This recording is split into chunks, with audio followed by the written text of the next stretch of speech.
말씀은 종교개혁의 불씨가 되었던 말씀입니다. 1517년 10월 31일 마틴 루터를 통해 시작된 종교개혁이 올해로 509주년이 됩니다. 근데 여러분에게 이제 던지고 싶고 또 저에게 던지고 싶은 질문이 하나가 있습니다. 여러분, 예수님 믿고 나서 가장 어려운 게 무엇이었습니까? 예수님 믿고 나셔가지고 가장 어려우셨던 게 무엇이었을까요? 어쩌면 예수님 믿고 나서 가장 어려운 거는 예수님 믿고 사는 것인지도 모르겠습니다. 아이러니하죠, 그렇죠? 예수 믿고 나니까 너무너무 좋았어요, 그렇죠? 근데 그 믿음 안에 들어와서 어려운 것이 뭐예요? 예수님 믿고 사는 게 아닌가 싶습니다. 입술에는 늘 주님의 이름이 있지만 정작 저희들 삶 속에는 주님의 향기가 드러나지 않을 때도 참 많습니다. 우리는 그때마다 멈춰서서 우리의 믿음의 현주소가 어디인지 돌아보게 됩니다. 아주 오래전 저희처럼 하나님의 크신 은혜를 경험한 사람들이 있었습니다. 바로 출애굽의 은혜를 경험한 이스라엘이었습니다. 그런데 출애굽 사건에서 우리가 주목해야 될 중요한 어떤 부분이 있습니다. 하나님께서 왜 그들을 애굽에서 건져내셨을까? 애굽에서 뼛속까지 노예로 살았던 그들을 왜 출애굽시키셔서 약속의 땅으로 인도해 내셨을까 하는 것입니다. 하나님 단순히 히브리 민족을요 애굽의 노예에서 꺼내시는 데만 목적을 두지 않으셨습니다. 출애굽기 19장 4절로 6절을 보게 되면 성경은 저에게 이렇게 말씀을 합니다. 나의 애굽 사람에게 어떻게 행하였음과 내가 어떻게 독수리 날개로 너희를 업어 내게로 인도했음을 너희가 보았느니라. 세계가 다 내게 속하였나니 너희가 내 말을 잘 듣고 내 언약을 지키면 너희는 열국 중에서 내 소유가 되겠고 너희가 내게 대하여 제사장 나라가 되며 거룩한 백성이 되리라. 이렇게 말씀을 하셨습니다. 이 본문을 보게 되면 하나님은 단순하게 그들을 하나님의 백성을 삼는 데 목적을 두지 않으셨습니다. 그들을 단순히 애굽의 압제에서 자유케 하는데 목적을 두지 않으셨다는 말씀입니다. 그들을 구원해내신 출애굽하신 궁극적인 목적은 무엇이냐면 하나님의 백성이 되는 데 있었습니다. 어떤 백성이요? 하나님의 거룩한 백성으로 사는 데 그 목적이 있으셨습니다. 새로운 신분에 걸맞는 새로운 신분의 변에 맞는 삶을 살도록 하는 것이 하나님의 궁극적인 목적이었다라고 말씀을 드릴 수가 있습니다. 여러분, 하나님께서는 단순히 여러분을 믿음을 통해서 하나님의 자녀 삼는 데만 관심이 있으신 분일까요? 여러분의 이름을 하나님의 호족에 올리는 것만으로 그저 기뻐서 춤을 추시는 분이실까 생각해 보셨습니까? 하나님의 궁극적인 목적은 이것에 있습니다. 저희들을 자녀 삼으시고 자녀가 된 저희가 자녀답게 사는데 하나님은 근본적인 관심을 가지고 계십니다. 자녀됨에서 머무르는 이들이 참 많습니다. 구원받은 그 순간만을 기억하며 감격하고 감사하고 사는 이들이 참 많습니다. 그런데 저희가 하나님의 마음을 알고 있습니다. 하나님 무엇에 더 관심이 있으시다고요? 자녀됨, 물론 그것도 중요합니다. 하지만 그 이후에 무엇이 남았습니까? 어떻게 살아야 하는가? 즉 자녀다움에 이르게 하는 것이 하나님의 궁극적인 목적이라 저희는 말할 수가 있습니다. 그렇다면 저희는 어떻게 하나님의 자녀답게 살 수 있을까요? 하나님의 자녀로 살아가는 것, 자녀답게 살아가는 것은 어떻게 돼요? 하나님의 뜻을 따라 살아갈 때 비로소 세상 가운데 드러나는 것입니다. 예수를 믿는다는 것은 무엇입니까? 믿음으로 예수를 주로 받아들인다는 것은 무엇을 의미합니까? 저희들의 정체성의 뿌리가 근본적으로 바뀌었다는 사실입니다. 저희가 애굽에 속해 있을 때 애굽의 방식대로 세상을 살았다면 이제 믿음으로 하나님을 믿는다라는 것은 예수님을 따르다는 건 뭐예요? 정체성의 변화로 말미암아 이제는 더 이상 세상의 방식으로는 살아가지 못하고 누구의 방식으로요? 하나님의 방식으로, 하나님의 나라의 방식으로 살아갈 수밖에 없는 존재가 되었다는 것입니다. 제가 그런 비유를 드렸어요. 아침에 교회를 향해서 하나님께 감사 예배를 드리려고 오는데 참새 한 마리가 날아가며 노래를 했습니다. 오늘 아침에 참새가 어떻게 노래했어요? 네? 어떻게 노래했다고요? 참새가 어떻게 노래했습니까, 권사님? 즐겁게 노래했어요. 왜 의성원들 그 소리를 못하셨어요? 참새가 꿀꿀했죠? 오늘 아침에 교회 오신 참새가 꿀꿀 하면서 권사님께 인사했을까요? 어떠셨어요? 참새는? 짹짹. 맞아요. 근데 오늘 교회 오셔가지고 목사님 예수님 믿고 나니까 오늘은 참새가 꿀꿀 하답니다 이렇게 말이 됩니까? 안 됩니까? 안 됩니다. 하나님의 창조의 섭리에 어긋나는 거죠. 그렇죠? 바로 그거와 같습니다. 우리 정체성의 뿌리가 바뀌었어요. 그렇죠? 우리는 전혀 다른 나무가 되었단 말이에요. 우리는 사과나무인데 거기에 귤 날리면 돼요? 안 돼요? 안 된다는 것입니다. 사과나무가 되었다면 사과나무답게 살아야 되는 거죠. 우리가 참새라면 참새답게 살아야 하는 거예요. 그걸 성경이 말하는 하나님의 뜻대로 살아간다는 것입니다.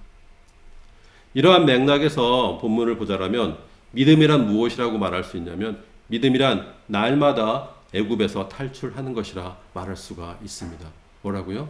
믿음은 애굽에서 날마다 탈출하는 거예요. 여러분, 한 번 구원받고 끝나는 사건이 아니죠. 믿음 안에서 더 깊은 믿음으로 나아가는 그 여정을 멈출 수가 없다라는 것입니다. 태어났으니까 어떻게 해야 되겠어요? 그걸로 끝났나요, 저희가? 태어났으니까 어떻게 되겠어요? 살아야죠. 믿음을 통해 새롭게 태어났잖아요. 거듭났잖아요. 하늘로부터 태어났잖아요. 그럼 누구의 뜻을 따라 살아야 해요? 하나님의 뜻을 따라 살아야 하는 것입니다. 오늘만 살고 말 분이 계신가요? 그렇지 않다라는 것입니다. 로마서 1장 17절에 사도 바울은 믿음으로 믿음에 이르게 한다라고 말씀하고 있습니다. 이것은 단순히 믿음의 양이 커진다라는 뜻이 결코 아니라는 것입니다. 은혜를 받은 자리에서 은혜를 드러내는 삶의 자리로 나아가라고 말씀하는 겁니다. 은혜 받았던 그 순간만이 기쁜 것이 아니라 이제는 그 은혜를 내가 누구에게 세상에 드러내는 자리까지로 나아갈 수 있다는 거에 감격하고 감사하며 애써보는 삶, 바로 그것이 믿음에서 믿음에 이르는 삶이라고 말씀을 할 수 있습니다. 바꿔 말하면 하나님께 받은 구원이 우리 존재와 삶 전체를 변화시키는 과정이라 말씀을 할 수가 있습니다. 노예적인 안일함을 박차고 일어나서 하나님의 뜻을 향해서 꿋꿋하게 걸어가는 것, 바로 그것이 믿음에서 믿음으로 이르는 여정이라고 말씀드릴 수가 있습니다. 그러면 교회인 저희가 힘써야 될 건 무엇일까요? 저희를 하나님께서 모아놓으시고 교회라고 부르셨어요. 그럼 교회가 힘써야 될 것은 뭐예요?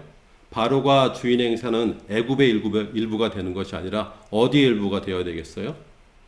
하나님 나라의 일부로 살아가는 것, 바로 그것입니다. 그러니까 믿음이라는 것은요, 단순히 구원받고 끝나는 폐기 처분해야 하는 상품권이 결코 아니라는 말씀입니다. 결혼 여러분은 왜 하셨어요? 사람들은 결혼을 왜 할까요? 자, 한번 제가 질문을 던져보겠습니다. 두 가지입니다. 첫 번째, 결혼식을 위해서 나는 결혼했다. 손 들어주십시오. 손 들어주세요. 아니세요? 두 번째, 결혼해서 함께 살려고 결혼했다. 손 들어주십시오. 그것도 아니세요? 결혼은 왜 해요? 둘이 만나서 어떻게 되는 거예요? 하나가 되고 둘이 함께 하기 위해서, 남은 여생을 같이 하기 위해서 사는 거 아니겠습니까?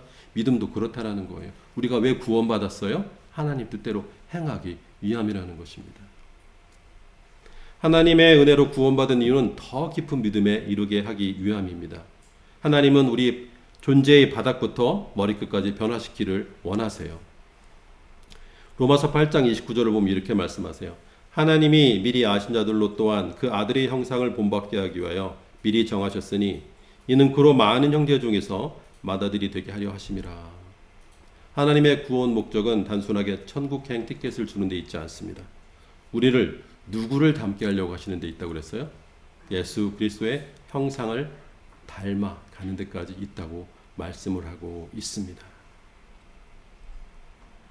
에베소서 4장 13절은 이렇게 말씀해요. 우리가 다 하나님의 아들을 믿는 것과 아는 일이 하나가 되어 온전한 사람을 이루어 그리스도의 장성한 분량이 충만한 데까지 이르리니. 이 말씀은 뭐예요? 단순히 자녀되는 기쁨에 머물지 말고 자녀답게 사는 기쁨으로 나오라는 뜻입니다. 하나님 우리들의 자녀됨보다 우리의 자녀다움에 더 큰 관심을 가지고 계시기 때문입니다. 자, 그럼 제가 이렇게 여쭤볼게요. 그렇다면 하나님의 자녀다움은 저희의 삶 속에서 어떻게 실제적으로 드러날 수 있을까요? 이제는 알겠어요. 자녀 되는 것만 기쁜 일이 아니라 더 기쁜 일은 자녀답게 살아가는 건데, 그렇다면 하나님의 자녀다움은 우리 삶 속에서 실제로 어떻게 드러나야 될까 이제 고민스럽고 궁금해지는 것입니다. 저는 그 답을 로마서 1장 14절에서 찾았습니다. 이 말씀 한번 같이 함께 읽어볼 거예요. 한 목소리로요. 헬라인이나 야만인이나 지혜 있는 자나 어리석은 자에게 다 아멘? 아멘. 아멘 하셨어요. 자, 여러분 뭐라고 지금 고백하셨어요? 여러분이 어떤 분이시라고요? 빚진 자라고 고백하셨습니다.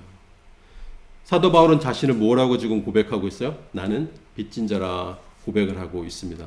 사도 바울이 돈 빌렸다가 떼먹고 도망갔다는 그 뜻이 아니잖아요. 무슨 빚을 지었어요? 하나님께 은혜의 빚을 지었습니다. 도저히 그의 노력으로 갚을 수 없는 하나님의 은혜의 빚을 지고 말았습니다. 그런 의미에서 사도 바울은 하나님께서 자신을 부르신 목적이 이렇다라고 갈라디아서 1장 16절에서 이렇게 말씀합니다. 그 아들을 이방에 전하기 위하여 그를 내 속에 나타나기를 기뻐하실 때에 내가 곧 혈육과 의논하지 아니하고. 사도 바울은 부름을 받았어요. 왜 부름을 받았다라고 지금 말씀하고 있나요? 누구에게 복음을 전하게 하려고요? 이방에 그 아들 예수 그리스도의 복음을 전하게 하려고 하나님께서 당신을 택하셨다라고 말씀하고 있어요. 그 은혜를 받았기에 그 자신을 뭐라고 부르고 있어요? 빚진 자라고 부르고 있습니다. 매우 놀랍죠. 교회를 핍박했던 바울은 자신이 이방인을 향한 하나님의 구원 계획 덕분에, 바로 그 덕분에 자신이 구원을 받았다는 사실을 깨닫게 되었다는 것입니다. 그렇게 그는 자신을 무엇이라고 부르고 있어요? 빚진 자라고 고백을 하고 있는 것입니다. 자신이 무언가 남들보다 더 많이 알고 그가 성경적 지식이 더 많고 신령했던 경험들이 더 많았기 때문에, 내가 그들보다 더 우월하기 때문에 그들에게 나아가 복음을 전하겠다는 것이 아니었습니다. 그 동기가 무엇이었어요? 나는 빚진 자라는 거예요. 채권자의 마음이 아니라 뭐예요? 채무자의 마음이었다는 것입니다. 그 마음이 바울을 움직이게 했다라는 것입니다. 내가 이방인 너희들보다 한참 더 나은 사람이기 때문이 아니라 하나님의 은혜가 너희에게 향했기에 내가 오늘 여기에 존재한다는 사실을 깨달았다는 것입니다. 선교 많이들 가잖아요. 그렇죠? 가서 내가 더 아는 거, 더 많이 가진 거 나누어 주겠다라는 마음이 아니라는 것입니다. 예를 들어 이렇게 제가 설명을 해볼게요.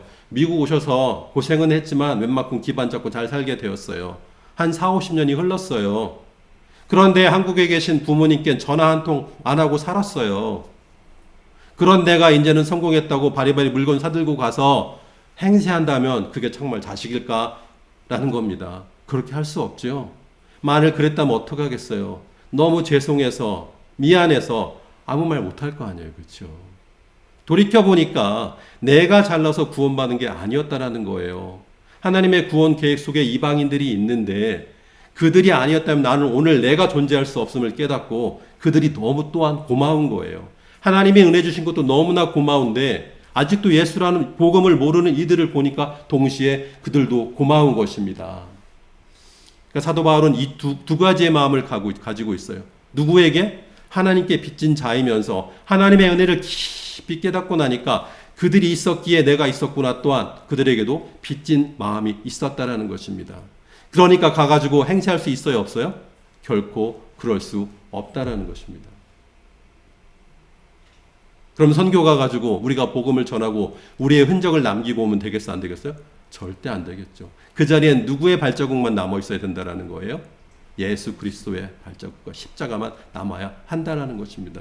우리 냄새 남으면 안 돼요. 사람 냄새 나면 안 된다는 뜻이에요. 그렇게 사도 바울은 고백하는 거예요. 나는 빚진 자라. 우리가 먼저 복음을 알고요, 예수 그리스도를 나의 주로 고백했다라면 우리는 누구에게 빚진 자로 살아가고 있습니까? 하나님께. 그리고 누구에게? 아직도 예수를 모르는 이웃에게 빚진 자로 살아가고 있다라는 것입니다. 바로 사도 바울은 알았어요. 내가 오늘 이 땅에서 숨쉬고 살아있는 이유는 누구 때문이었다? 바로 그들이었구나, 이방인이었구나라는 고백을 하고 있는 것입니다. 그래서 사도 바울은 그들을 향한 발걸음을 결코 멈출 수가 없었습니다. 내가 빚진 자라.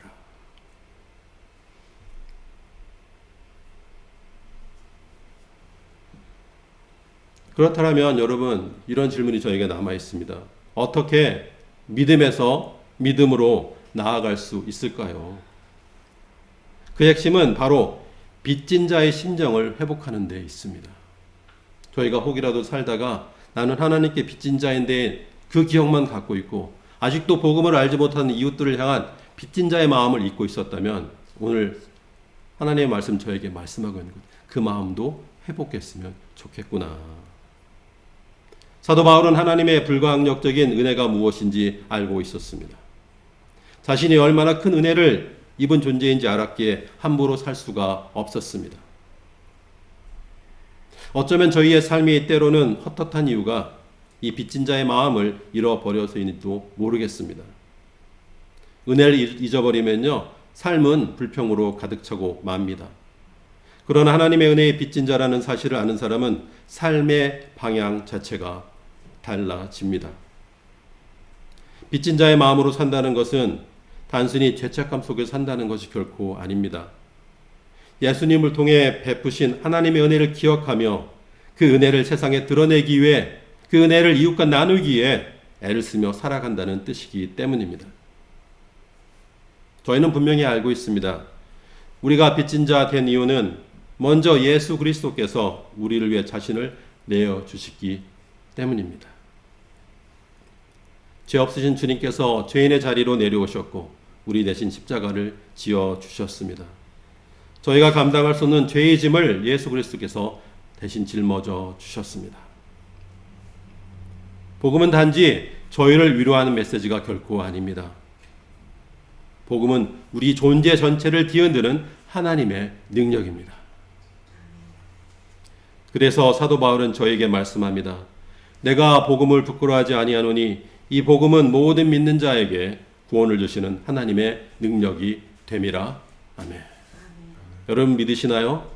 복음이 하나님의 능력임을 믿으시나요? 아멘. 여러분 결코 능력이 없다고 말하지 마십시오.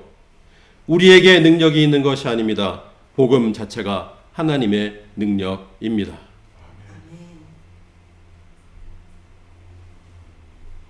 에베소서 2장 8절에 따르면 믿음은 하나님이 저에게 주시는 은혜의 선물입니다. 그런데 하나님께서 우리에게 믿음을 주신 목적은 선한 일을 행하게 하기 위함이라고 말씀하고 있습니다. 아주 유명한 본문이죠, 그렇죠? 저희가 한 목소리 한번 읽어보도록 하겠습니다. 너희는 그 은혜에 의하여 믿음으로 말미암아 구원을 받았으니 이것은 너희에게 난 것이 아니요 하나님의 선물이라. 행위에서 난 것이 아니니 이는 누구든지 자랑하지 못하게 함이라. 우리는 그가 만드신 바라 그리스도 예수 안에서 선언을 위하여 지으심을 받은 자니 이 일은 하나님이 전에 예비하사 우리로 그 가운데에서 행하게 하려 하심이라. 아멘. 우리 구원하셨어요. 믿음이라는 선물을 그냥 주셔서 우리 뭐 잘했기 때문에 그런 게 아니에요. 그냥 주셔서 우리를 구원해 주셨어요. 근데 10절에 우리가 뭐래? 우리는 그가 만든 바라. 이게 포이에마라고 하는 말인데 영어에 포엠이란 말이 있어요. 시. 영어에 포엠이란 말 여기서 나왔어요. 포이에마란 뭐냐? masterpiece. 최고의 작품. 걸작이라는 얘기죠. 여러분들 지금 한번 주변을 돌아보세요. 놀랍지 않으세요? 옆에 계신 분 한번 바라봐 주세요. 바라볼 때마다 어떻게 돼요? 놀래야 돼요. 제 뜻이 아니라 누구의 뜻이? 하나님의 뜻이 창세기 1장 31절에 뭐라고 말씀하셨어요? 31절에 다 지으신 것을 보시니 심히 좋았더라. 그 얘기예요. 여러분들을 예수 안에 새로 빚고 나니 어떻게 돼요? 걸작도 이런 걸작이 없었다란 말이에요. 하나님 보시기에 그런데 여러분들 보시면 어떻게 돼요? 놀라셔야 돼. 다시 한번 보세요. 그리고 놀래주세요. 그 정도예요, 여러분들이. 그 얘기는 뭐냐면 비교할 대상이 있다 없다? 없다고요. 여러분들은 최고란 말씀을 좀 하고 있어요. 최고로 만들어 놨는데 최하로 살아야 될까요? 최고로 살아야 될까요? 최고로 살아야 돼요. 너무 멋지게 만들어 놨는데 그렇지 않게 살면 하나님이 얼마나 속상하시겠어요. 그렇죠? 제가 인용하지는 않았지만 에베소서 2장 10절과 6장 4절에 보면 행하다로 이렇게 번역된 단어가 영어 성경에는 대부분 walk, 걷다로 번역되어 있습니다. 또 미가서 6장 8절을 보게 되면 이렇게 말씀하시죠. 사람아 주께서 선한 것이 무엇임을 내게 보이셨나니 여호와께서 내게 구하시는 것은 오직 정의를 행하며 인자를 행하며 겸손하게 내 하나님과 행하는 것이 아니냐 이렇게 말했는데 이것도 사실은 걷다라는 거예요. 우리가 선한 일 안에서 걷다 이런 얘기죠. 이게 걷다라는 이 동사가 단순하게 우리가 어떤 행위를 하는 게 아니에요. 걷다라는 건 뭐냐면은 한 사람의 삶 전체를 특징 짓는 어떤 지속적인 행동 양식, 다시 말하면 그 사람의 삶의 방식을 말하는 거예요. 그러니까 선한 일을 행한다라는 건 뭐겠어요? 하나님이 선하시니 여러분도 선하겠죠, 그렇죠? 걸작으로 만들어 놓으셨죠. 그러니까 여러분의 삶의 방식은 어떤 방식을 택하는 거예요? 선한 방식이에요? 악한 방식이에요? 선한 방식을 택하라는 거예요. 그러니까 선한 일 하고 살 수밖에 없는 거죠, 그렇죠? 여러분들은 참새니까 꿀꿀하지 않고 참새 짹짹 할 거라는 이야기예요. 걷다란 말이 그거예요. 걷다란 말은 단순하게 어디론가 이동하기 위한 행위를 뜻하지 않아요. 걷다란 말은, 행하다란 말은 뭐예요? 하나님 앞에서 살아가는 삶의 방식을 의미해요. 매일매일 살아나가면서 하나님의 뜻을 기준으로 삼아서 거기에 합당한 선한 행동과 선택을 하는 것을 말합니다. 자, 그럼 이렇게 물어볼게요. 여러분, 선한 일이 무엇이에요? 구체적으로 선한 일이 무엇일까요? 선한 일. 제가 언젠가 한번 설교했었어요. 마가복음 3장 4절 5절을 보게 되면 이렇게 말씀해요. 저에게 이르시되 안식일에 선한 일을 행하는 것과 악을 행하는 것, 생명을 구하는 것과 죽이는 것 어느 것이 옳으냐 하시니 저희가 잠잠하거늘 저희 마음의 완악함을 근심하사 노하심으로 저희를 둘러보시고 그 사람에게 이르시되 내 손을 내밀라 하시니 그가 내밀매 그 손이 회복되었더라. 예수님은 생명 살리는 일을 뭐라고 말씀하셨어요? 그것이 선한 일이라 그랬어요. 악한 일과 선한 일, 생명을 구하는 것, 죽이는 일이 있는데 너희들 무엇을 택하겠냐 하시면서 손 마른 사람을 안식일에 어떻게 회복시키시잖아요. 그렇죠? 즉 선한 일이라는 건 뭐예요? 생명 살리는 일이에요. 예수님은 안식일 논쟁의 한가운데서도 한 사람의 손을 회복시키는 일을 멈추지 않으셨어요. 그렇죠? 어떠한 규정 논쟁이 아니라 예수님께는 뭐가 먼저였어요? 사람이 먼저였어요. 예수님께는 생명이 먼저셨어요. 바로 선한 일의 본질은 무엇이다? 생명이라고 예수님은 저에게 보여주셨어요. 그러니까 저희도 자녀 삼으신 목적이 뭐겠어요? 무엇을 위해 부르셨어요?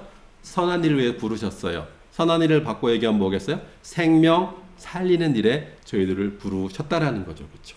저희를 지으신 목적이 바로 그거예요. 이걸 얼마나 멋지게 베드로전서 2장 9절에 말하는지 몰라요. 오직 너희는 택하신 족속이요 왕같은 제사장들이요 거룩한 나라요 그의 소유된 백성이니 여러분들의 정체성이 어떤지 아시겠죠? 이는 너희를 어두운 데서 불러내어 그의 기이한 빛에 들어가게 하신 자의 아름다운 덕을 선전하게 하심이라. 여러분들의 삶을 통해서 누구를요? 아직도 예수를 모르는 이들을 죽음에서 생명으로 옮기기를 원하신대요. 그래서 여러분들을 먼저 구원하시고 여러분들에게 하나님의 생명을 부어주셨다라는 거예요. 그 선한 일을 나와 함께 하자고 불러내셨다라고 말씀을 하고 있습니다. 놀랍지 않으세요? 구원의 은혜도 감당할 수가 없는 저희들인데 이제는 하나님 손잡고 우리 이웃의 생명을 살리는데 저희들은 어떻게 됐어요? 불러내셨다는 겁니다. 감당할 수 없죠. 그렇죠? 저같이 쓸모없는 인간을 구원하시고 어떻게 해요? 저를 통해서 누구를? 죽음을 생명으로 옮기는데 저 같은 사람을 사용하시겠다라는 거예요. 그리고 그 목적을 여러분 하나님께서 불러내셨다라고 말씀하고 있습니다. 이보다 더 큰 은혜는 없습니다. 그래서 우리는 어떻게 돼요? 은혜에서 은혜에게 은혜에 이르는 경험을 하게 되는 것입니다. 여러분, 사도 바울이 고백하는 빚진 자의 마음으로 산다라는 것은요, 추상적인 어떤 마음의 다짐이 결코 아닙니다. 그것은 아주 구체적인 일상의 모습으로 드러나야 하는 것입니다. 아침에 나오시는데요, 동네 이웃을 보고 죽음의 눈빛을 날리셨어요? 생명의 눈빛을 날리셨어요? 어떤 걸 하고 오셨나요? 생명의 눈빛을 날리셨어요? 그럼 선한 일을 하신 거예요. 그렇죠? 누군가 너무 삶이 무겁고 죽을 것만 같은데 주일 아침에 나오다가 옆집 사람의 눈빛을 통해서 인생의 희망을 발견했다면 여러분들 무슨 일을 하신 거예요? 생명을 살리는 하나님의 일에 동참하고 이곳으로 향하셨다라는 거예요. 기도할 때만, 말씀을 볼 때만, 교회 나와서 예배 드릴 때만이 아니라는 거예요. 우리의 삶 전체가 무엇을 향해 있다라는 거예요? 생명을 살리는 일로 방향지어 졌다라는 거예요. 그게 예수 안에 있는 존재라는 뜻이에요. 가장 가까운 이웃에게 안부를 묻는 거예요. 섬기기 어려운 사람에게 기도하며 나아가서 인내하며 그를 섬기는 거예요. 복음을 거창한 행사가 아니라는 거예요. 거창한 행사로 복음을 드러내지 않고 나의 작은 삶을 통해서 어떻게 돼요? 이웃에게 나아가는 거예요. 그렇죠? 바로 이것이 오늘 본문에서 말하는 빚진 자의 심적으로 살아가는 사도 바울의 삶의 모습이라는 겁니다. 저희 안에는 빚진 자의 그런 심정이 있기에 저 사람이 나하고 무슨 상관이 있어 이것이 아니라 저 사람이 있었기에 오늘 내가 여기에 있을 수 있었구나 라는 빚진 자의 심정을 회복하며 살아나가는 거죠. 저는 그것이 선교의 핵심이라고 믿습니다. 그것이 없으면 할 수 없어요. 그것이 없으면 우리는 뭐로 돌변해요? 채권자로 돌변하잖아요. 저 녀석 나한테 뭐 이랬는데, 그쵸? 근데 그 마음이 바뀌는 거 그래. 저분 때문에 내가 오늘 살 수 있었구나. 저분 때문에 내가 천국에 대한 소망이 있었구나. 이러면서 빚진 자의 심정으로 그를 위해 기도할 수 있다라는 거예요. 가서 예수 말하지 않아도 돼요. 그쵸? 그분은 알 거예요. 저 사람은 뭔가 다르구나. 저 사람은 소속이 다르구나. 저 사람은 분명 나와 다른 사람이구나. 알고 싶어질 거라는 거죠. 사도 바울은 그런 빚진 자의 심정으로 이방을 향해 나아갈 수가 있었다는 거예요. 제가 교육부를 오래 섬겼어요. 제일 이제 영화부, 유아부, 그 아이들 다음에 나오는 아이들이 초등학교 아이들요 섬기는데 매일 이제 교사들 와서 다 섬기고 나서 물어봐요. 이런 질문 던져요. 여러분 오늘 빚을 얼마나 갚으셨습니까? 아무도 대답을 못해요. 어떤 집사님이 그러세요. 나중에 10년 몇 년 지나서 지나가다 만났는데 처음엔 그 얘기가 너무 싫었대요. 왜 저 사람은 맨날 목사가 돼가지고 빚 얼마나 갚았냐고 물어. 내가 여기 일주일 동안 이민 와가지고 일주일 내내 고생하고 와가지고 애들 때문에 얼마나 고달픈데 그거는 안 알아주고 맨날 와가지고 말해 빚 얼마나 갚았냐고 저렇게 하는데 한 1년 반쯤 지났을 때 어느 날 아침 그게 마음에 들어오더래요. 사도 바울의 빚진 자의 심정이 이거였구나 하고 자기가 회개를 해서 울면서 그 다음부터 이 교육부를 섬기는 너무 기쁘더래요. 애들이 너무 고맙더래요. 아유 쟤들이 있어줘서 내가 존재했구나. 아니면 난 정말 쓸모없는 인간이었을 텐데 이게 하나님의 은혜였구나 해놨다고 말씀하시더라고요. 그러면서 섬기는 게 너무너무 기뻤대요. 그러면서 어떤 일이 일어난 줄 아세요? 우리 사실 자폐아가 하나 있었어요.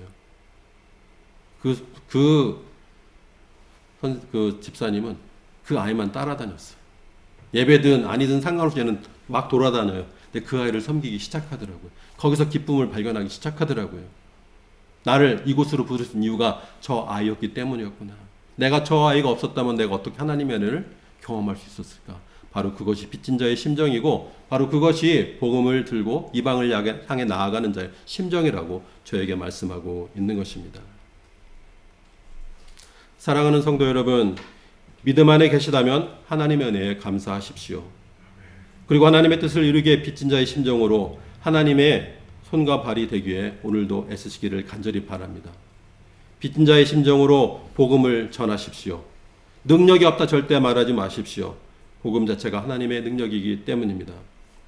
의인은 자신이 하나님의 은혜에 빚진 자임을 분명히 아는 사람입니다.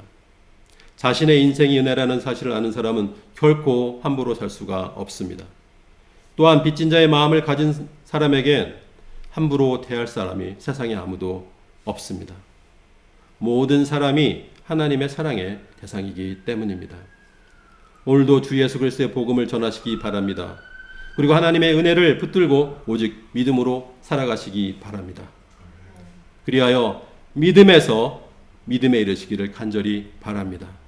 그래서 자녀 됨에서 자녀 다음에 이르는 여러분 모두가 되시기를 축원드립니다. 여러분들의 발길이 닿는 곳마다 아름다운 생명의 꽃이 만발하기를 주님의 이름으로 간절히 축원드립니다. 기도하겠습니다. 사랑과 은혜가 늘 풍성하신 하나님 아버지, 저에게 믿음을 주셨는데 여전히 그 믿음에 이르지 못하는 저희가 아닌지 이 시간 돌아보게 되었습니다. 아버지, 저에게 능력이 없지만